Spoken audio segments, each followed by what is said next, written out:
Hello, welcome to Celebrity Jeopardy. We're just thrilled to have you. We have 3 wonderful contestants today, so in order for our audience to get to know you, please say something about yourself and or about the decade of 1970. Hello, I'm your former president, Richard Nixon. I am, pretty popular, I'd say. You know, no big deal or anything, but I'm the only president ever to resign. You know, no big deal. Next up, we have Bond. James Bond. No, this is Sean Connery. Well, our final contestant is Burt Reynolds. Thank you, thank you. With the disease of polio taking over our country and countries around the world, I am playing a benefit concert for polio. Don't you mean against polio? Oh gosh. Well, the sooner we play, the sooner we can leave, so let's begin. The categories are famous protests, presidents that end in Ixon, Watergate, potent potables, the oil crisis of 1973, and protesters that rhyme with pippies. We're in for a lot of exciting action, so please stick around. Richard Nixon, since you were in the lead, please select a category. You know, Trebek, let's get this over and done with. Let's go, presidents that end in Ixon. You're kidding, ex-President Nixon. Who created the Environmental Protection Agency? What is 1972? Duh. Wow, somewhat of an intelligent answer. Too bad I didn't ask when, I asked who. I know this one. The answer is hippies. No. Yes, Reynolds? I wish you all luck with this question. The category is the 1973 oil crisis.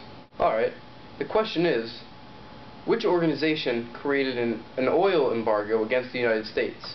Bonus point if anyone can tell me why they did this. That would be the USSR. Good guess, but no. The answer is BP, and it's because they didn't follow safety precautions. This is the 1970s.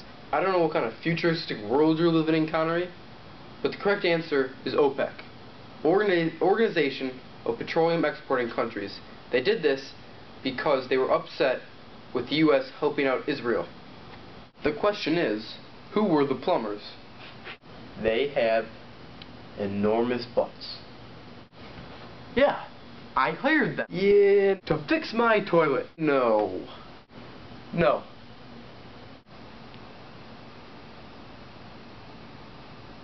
I used to be one. That's how I met your mom. The Plumbers was the nickname given to the men who broke into the Watergate Hotel. They were employed by Nixon, and this led to his eventual resignation. We interrupt this game of Celebrity Jeopardy to bring you breaking news from Walled Lake Central High School.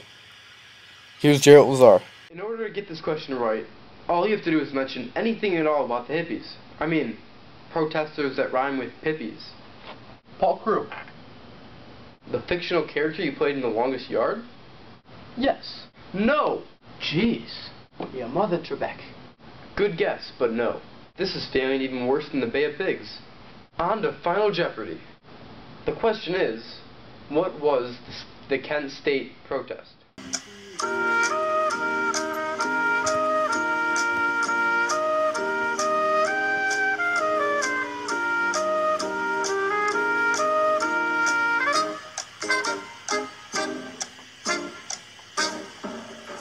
Well, Connery, you're up first. Let's see how you answer the question. Oh my god, you actually got this correct. Now let's see what you wagered.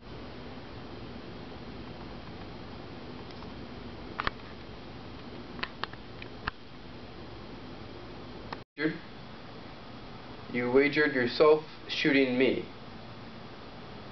Wow. Richard Nixon. Let's see how he answered the question.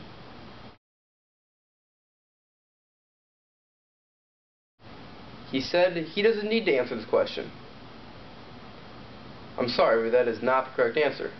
Let's see what he wagered. He has executive privilege. Not quite sure that applies here. Now let's look how Burt Reynolds answered this question.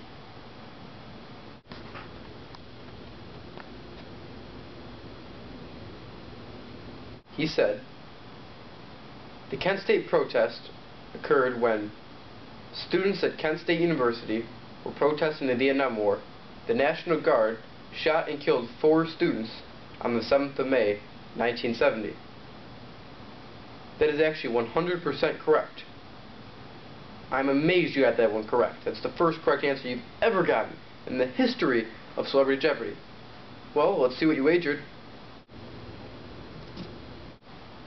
-$5. You stunned me again and again, Reynolds. Well, that's all here. Once again, an extremely unimpressing poor game of Celebrity Jeopardy. Good night.